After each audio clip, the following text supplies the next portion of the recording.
Hey everybody, and welcome to a new episode of Junk Food and You. Today I've got an interesting list that I'm going to share with you, and I've got a interesting snack to eat with it. Some might not find this to be a very interesting snack. It's actually fairly common in the US. It's a Butterfinger. Commonly the catchphrase for Butterfingers were, nobody better lay a finger on my Butterfinger. I think it was Bart Simpson that quite made it popular recently. I'm not sure if it was before that. Never looked into the history of it. And this is, today's list will explain why I've never looked into the history of a Butterfinger bar. Because today, I am listing treats that I don't actually really like that much, or genres of treats. Sometimes it's not a specific treat, sometimes it is, but it's genres of treats that for some reason I just can't get into and I just don't really like very much. I got a list, and I'm gonna start off, and of course I'm gonna start off with the Butterfinger. This is actually a treat that I'm not a big fan of. I'll crack it open. This is sort of like an episode of In Hindsight where I look back at treats that I've already reviewed, but I can tell you why I don't like a Butterfinger. It's kind of simple, but kind of complicated. In Canada, we have something called a Crispy Crunch, which is a bar that I would say is sort of the matching version of a Butterfinger. So it's like a Butterfinger, but not quite. And the reason why it's not quite is it's actually better than a Butterfinger in my opinion. And so every time I eat a Butterfinger, I feel like I'm eating sort of like a substandard Crispy Crunch bar.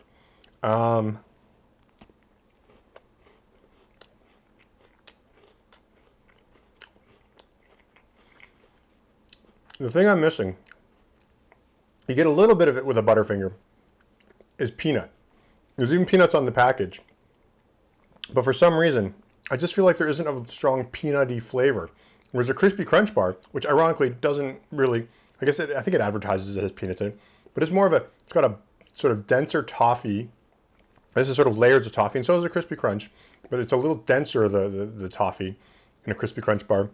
And it just has a better peanut flavor. And then when you balance out with the chocolate, it's just a better bar. And I keep saying to myself, maybe I don't dislike Butterfingers. I don't think I would ever go out and get one. Like, I feel like it's just the kind of treat that I would sort of go, it's okay, but you know, there's better things that are on the shelves in stores in the States, which is, by the way, the only place you can get Butterfingers unless it's an import is in the United States. But let's look at my list. So the first thing on my list was a Butterfinger.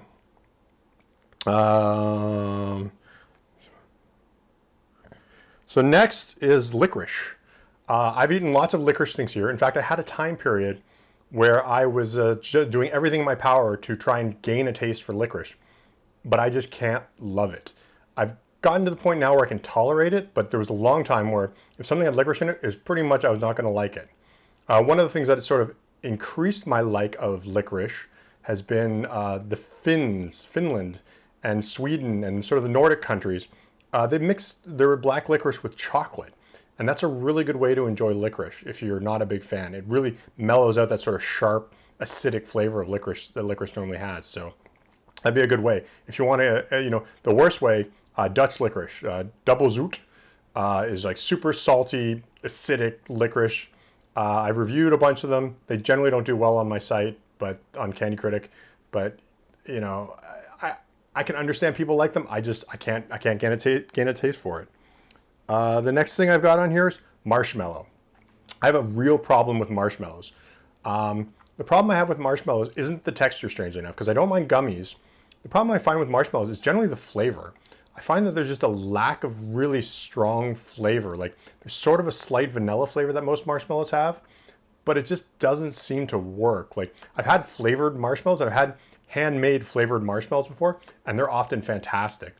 But whenever I buy like just sort of your regular bag of soft marshmallows, unless they're roasted, like that roasty flavor you get marshmallows tends to improve it. But I just, s'mores, great. I love it. I like marshmallows as an ingredient in things, and it has to be sort of properly ratioed with the other ingredients to work. But I like just eating a big white fluffy marshmallow, not my thing.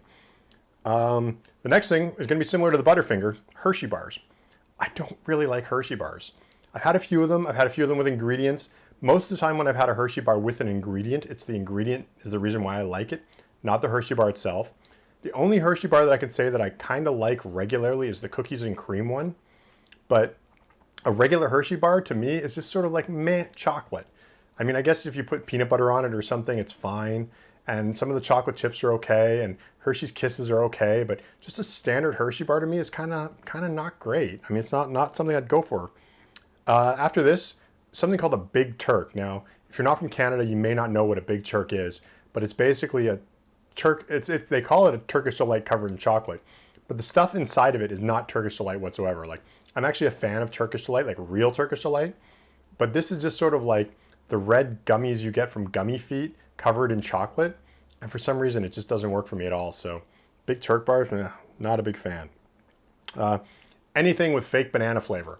Fake banana flavor for me, I don't get it. It doesn't taste like banana. It doesn't remind me of banana. I don't think of banana. It's just kind of gross. And I have yet to try anything with fake banana that I'm like, oh, this is amazing. The closest thing I can think of, I didn't mind the flavor of circus peanuts when I chopped them up and put them in Cheerios. You can check an old, look up Cheerios, I think Cheerios and probably circus peanuts on the Candy Critic blog, and you'll understand why I did that. But that was okay. But other than that, like banana flavored things, banana flavored gum gives me a headache thinking about it. I don't know why, but it just does. The last but not least, fake watermelon flavors. I just don't think it tastes like watermelon. It's sort of like banana. And the same thing, like banana flavored bubblegum is like the worst. I'm not a big fan of Jolly Ranchers banana or Jolly Ranchers watermelon. Ugh. Ugh. Yeah, fake watermelon just, it doesn't, I generally can't do it. I understand if people like this stuff. I mean, there's a lot of weird things that I like. Like I have a lot of flavors that I like that I imagine that you guys probably don't. And I understand that completely. I eat a lot of weird things. I mean, geez, I actually developed a taste for tarantulas. Check out an old episode of Chris, Why Would You Eat That, to see that. So it's like, I understand, there's certain tastes that people like and people don't. This is just the kind of stuff I don't. I mean, I've been eating candy for like more than 20 years now, pretty regularly for this website. So I've tasted a lot of things. I've tried, just because I don't like it doesn't mean I don't try things with it, because I always want to try and find something. Like I'd love to try a fake banana that I like. I like to try a watermelon. There was one recent, a gummy watermelon that I tried, I think it was last year. It was actually pretty good. You can check it out. It's I think it'd be under our gummy section. You'll see it. It looks like a little watermelon wedge. I forget what they're called offhand. I'll have a picture of it right up here. But yeah, I mean, I like to try this stuff. I like to try and gain a flavor. And when I write my reviews, I try and write them to sort of say, hey, you know what? I don't like watermelon. Maybe you do. If you do like watermelon, you'll love this. But if you don't, you're not. So let me know if there's any flavors that you don't like. Spicy food for me, I don't like either, but that's not really a flavor. That's sort of a genre of food. But yeah, let me know in the comments or send me a message and let me know if there's something you don't like, or maybe something I mentioned I don't like that you absolutely adore, and tell me why. And maybe I want to learn to love this stuff. I don't want to hate any, I don't want to dislike any foods. I want to love it. But this is just stuff that I've been trying and just can't ever really find a love for. So thanks for watching another episode of Junk Food and You. As always, you can follow me on Twitter @CandyCritic, or go to candycritic.org and find links to all of our other social media, as well as check out all our cool new reviews and pick up t-shirts. We got all kinds of t-shirts available with all kinds of cool candy themes and everything like that.